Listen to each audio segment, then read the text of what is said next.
During many ages there were witches. The Bible said so. The Bible commanded that they should not be allowed to live. Therefore the church, after doing its duty in but a lazy and indolent way for 800 years, gathered up its halters, thumbscrews, and firebrands, and set about its holy work in earnest. She worked hard at it night and day during 9 centuries and imprisoned, tortured, hanged, and burned whole hordes and armies of witches, and washed the Christian world clean with their foul blood. Then it was discovered that there was no such thing as witches, and never had been. One does not know whether to laugh or to cry. Who discovered that there was no such thing as a witch? The priest? The parson? No, these never discover anything. At Salem, the parson clung pathetically to his witch text after the laity had abandoned it in remorse and tears for the crimes and cruelties it has persuaded them to do. The parson wanted more blood, more shame, more brutalities. It was the unconsecrated laity that stayed his hand. In Scotland, the parson killed the witch after the magistrate had pronounced her innocent, and when the merciful legislature proposed to sweep the hideous laws against witches from the statute book, it was the parson who came imploring, 393 with tears and imprecations, that they be suffered to stand. There are no witches. The witch text remains, only the practice has changed. Hellfire is gone, but the text remains. Infant damnation is gone, but the text remains. More than 200 death penalties are gone from the law books, but the texts that authorize them remain. Is it not well worthy of note that of all the multitude of texts through which man has driven his annihilating pen, he has never once made the mistake of obliterating a good and useful one? It does certainly seem to suggest that if man continues in the direction of enlightenment, his religious practice may, in the end, attain some semblance of human decency. The War Prayer. Dictate 05. It was a time of great and exalting excitement. The country was up in arms, the war was on, in every breast burned the holy fire of patriotism. The drums were beating, the bands playing, the toy pistols popping, the bunched firecrackers hissing and spluttering. On every hand and far down the receding and fading spread of roofs and balconies a fluttering wilderness of flags flashed in the sun. Daily the young volunteers marched down the wide avenue gay and fine in their new uniforms, the proud fathers and mothers and sisters and sweethearts cheering them with voices choked with happy emotion as they swung by. Nightly the packed mass meetings listened, panting, to patriot oratory which stirred the deepest deeps of their hearts, and which they interrupted at briefest intervals with cyclones of applause, the tears running down their cheeks the while.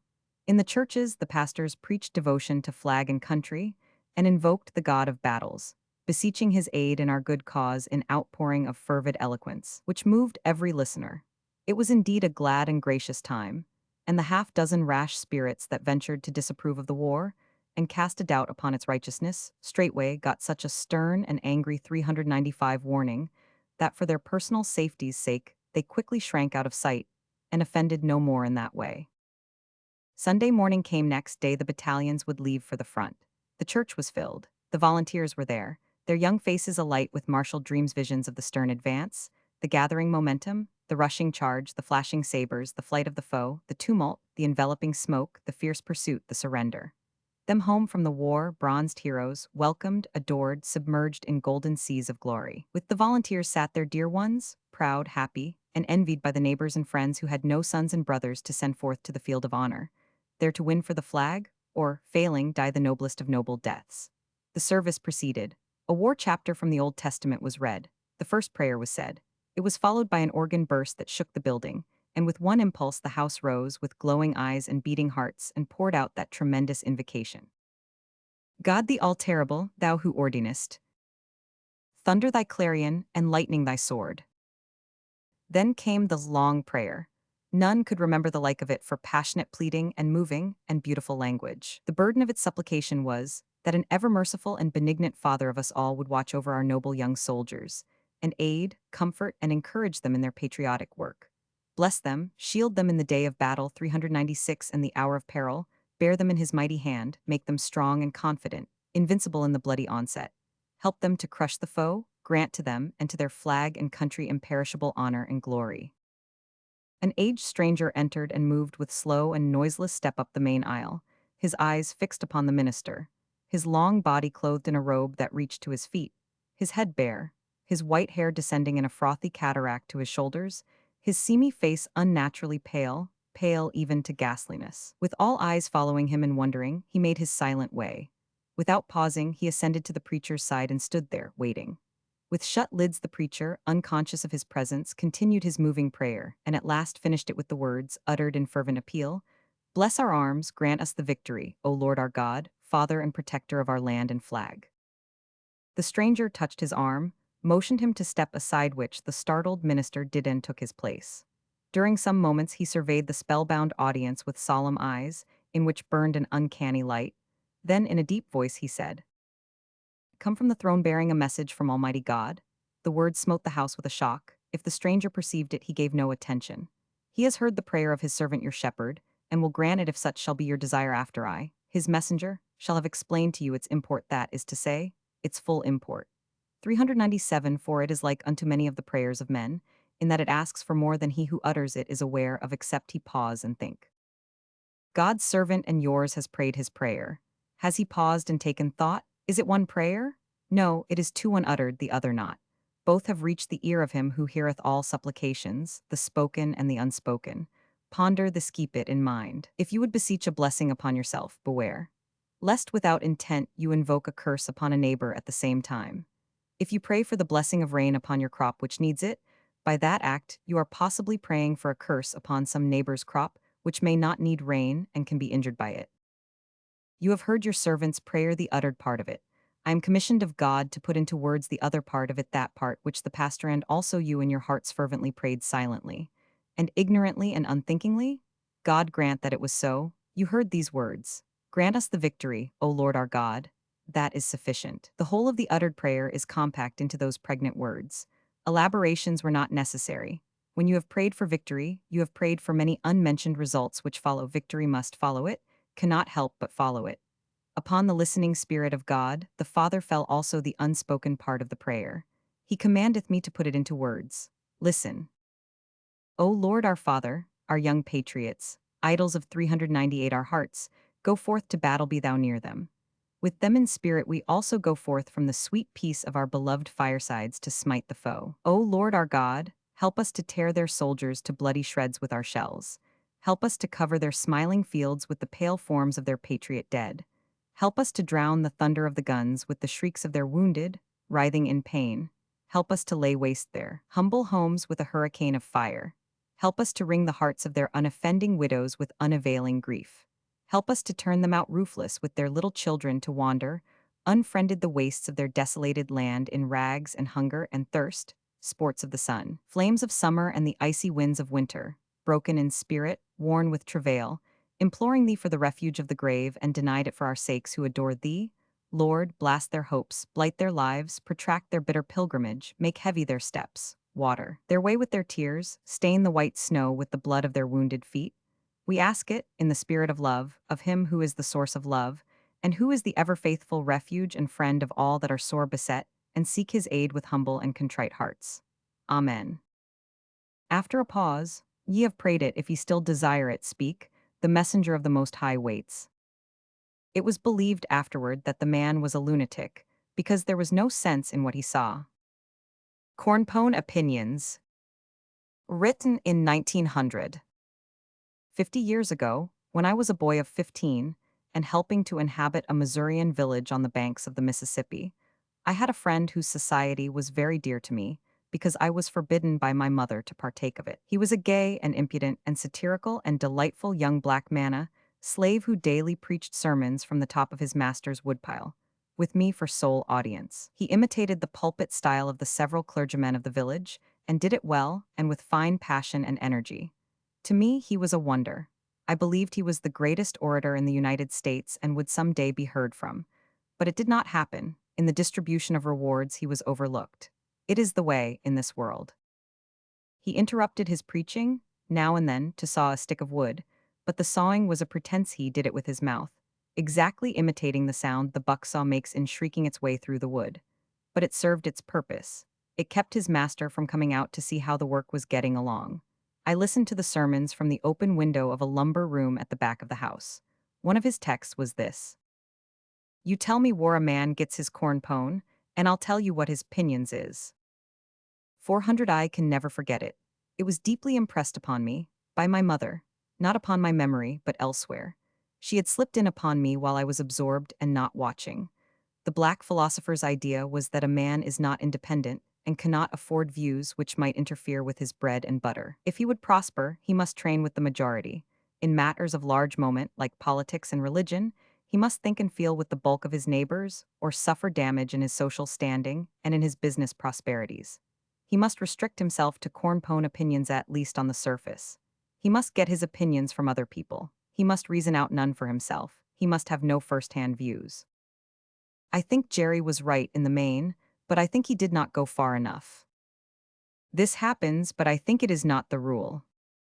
I am persuaded that a coldly thought out and independent verdict upon a fashion in clothes, or 401 manners, or literature, or politics, or religion, or any other matter that is projected into the field of our notice and interest, is a most rare thing if it has indeed ever existed.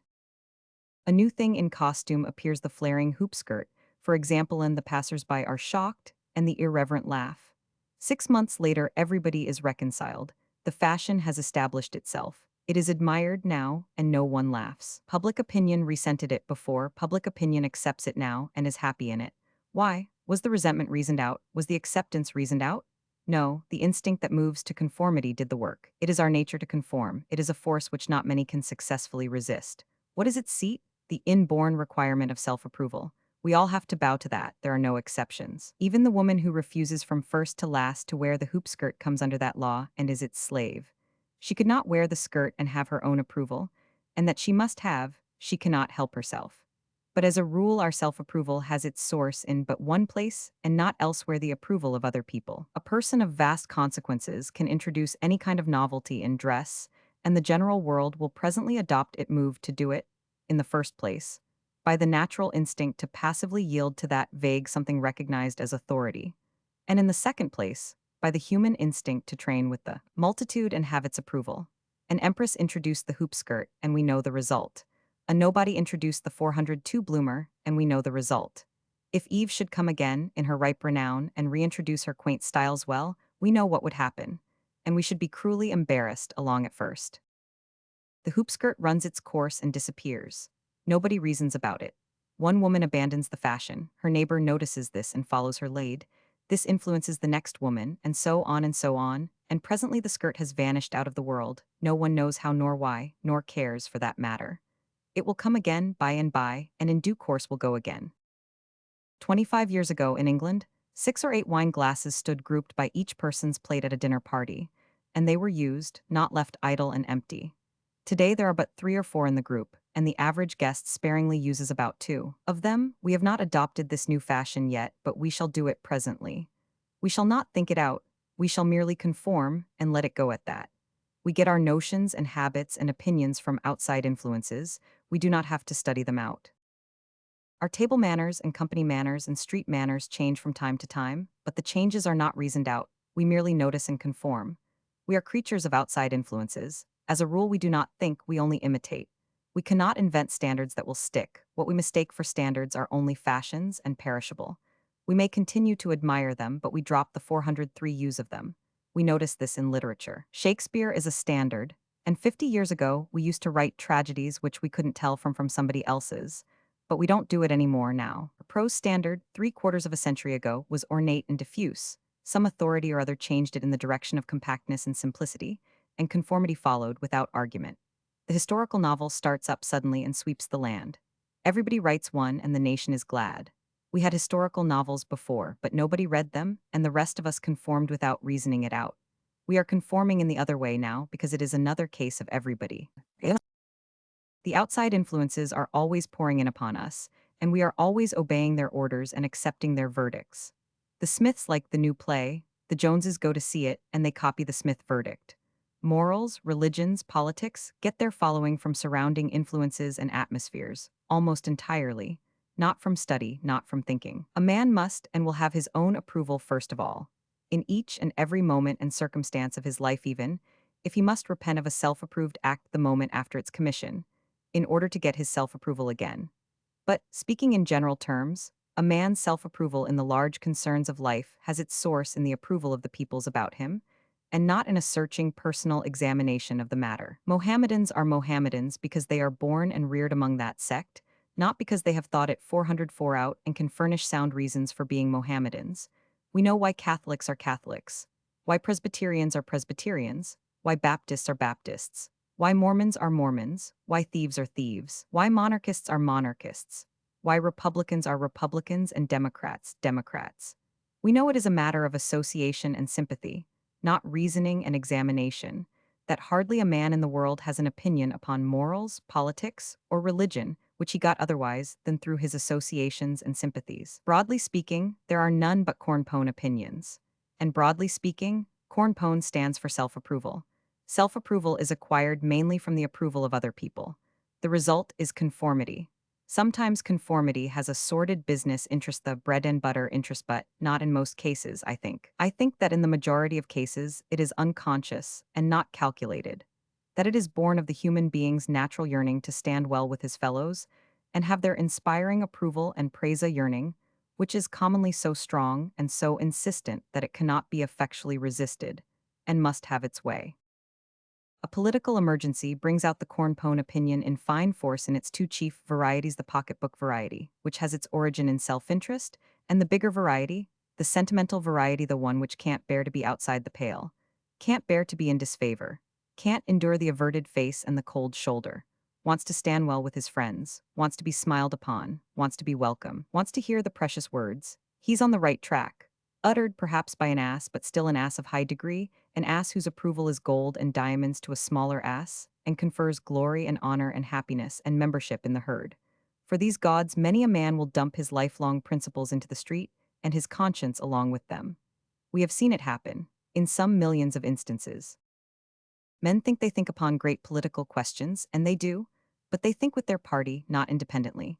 They read its literature, but not that of the other side. They arrive at convictions, but they are drawn from a partial view of the matter in hand and are of no particular value. They swarm with their party, they feel with their party, they are happy in their party's approval, and where the party leads they will follow, whether for right and honor, or through blood and dirt and a mush of mutilated morals. In our late canvas, half of the nation passionately believed that in silver lay salvation, the other half as passionately believed that that way lay destruction. Do you believe that a tenth part of the people, on either side, had any rational excuse for having an opinion about the matter at all? I studied that mighty question to the bottom, came out empty. Half of our people passionately believe in high tariff, the other half believe otherwise. Does this mean study and examination, or only feeling? The latter, I think. I have deeply studied that question too, and didn't arrive.